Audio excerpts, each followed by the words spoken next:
And what's happening in Aleppo is being debated right now in the Commons. Let's just bring you a flavour of that. At the moment on her feet is Emily Thornberry, Shadow Foreign Secretary. Order. We will begin with an 8-minute limit on backbench speeches. Mr. George Osborne. Thank you very much, Speaker. Can I first of all congratulate my right honourable friend for Sutton Coldfield for speaking with such passion and compassion for the citizens of Aleppo and bringing to bear his experience as one of the country's outstanding international development secretaries. Mr. Speaker, thank you for granting this debate. It's good also to see my right honourable friend, the Foreign Secretary, here to respond to it.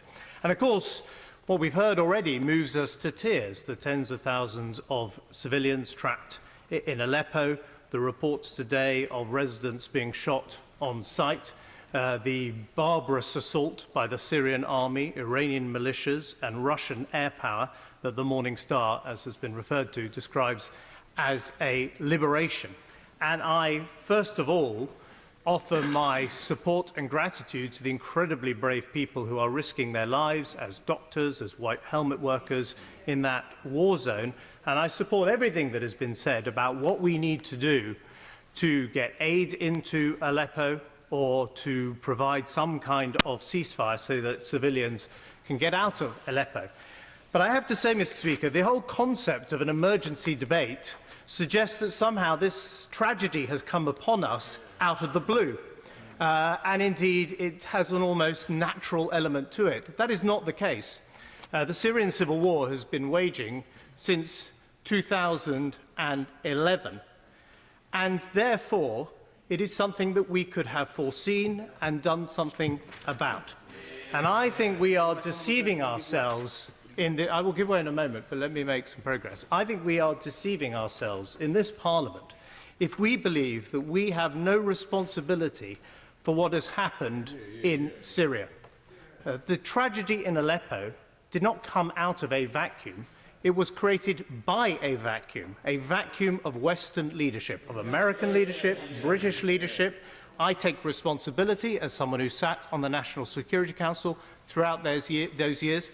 Parliament should take its responsibility because of what it prevented being done. And there were multiple opportunities to intervene. In 2012, David Petraeus, the head of the CIA, devised a plan for a much more aggressive intervention in Syria, providing lethal support to what was then clearly a moderate opposition in the Syrian Free Army.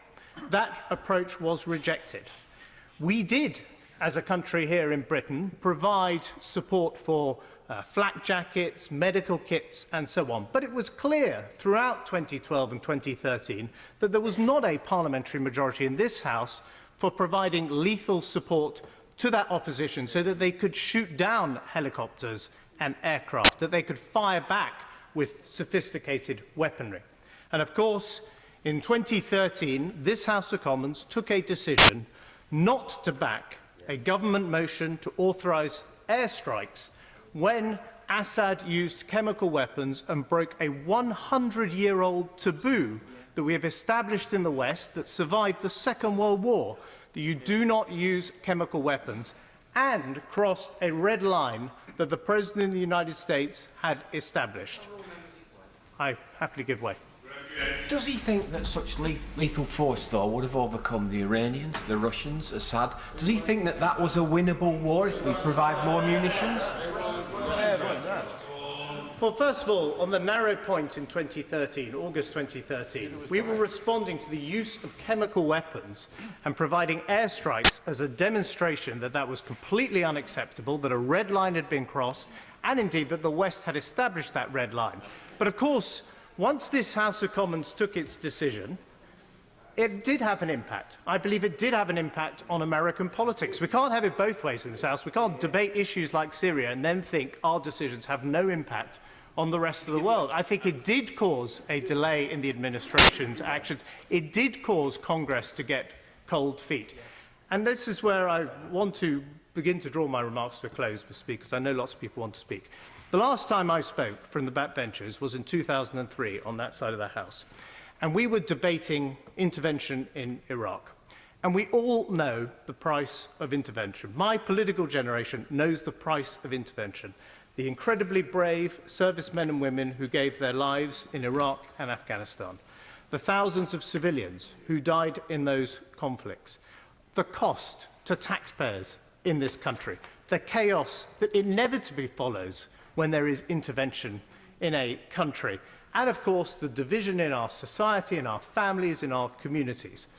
But I think we have come to a point where it's impossible to intervene anywhere, that we lack the political will as a West to intervene. But I have some hope out of this terrible tragedy in Syria, which is we are beginning to learn the price of not intervening. We did not intervene in Syria. Tens of thousands of people have been killed as a result.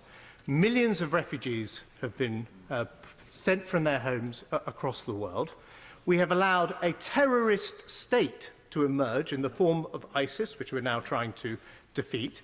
Key allies like Lebanon and Jordan are destabilized.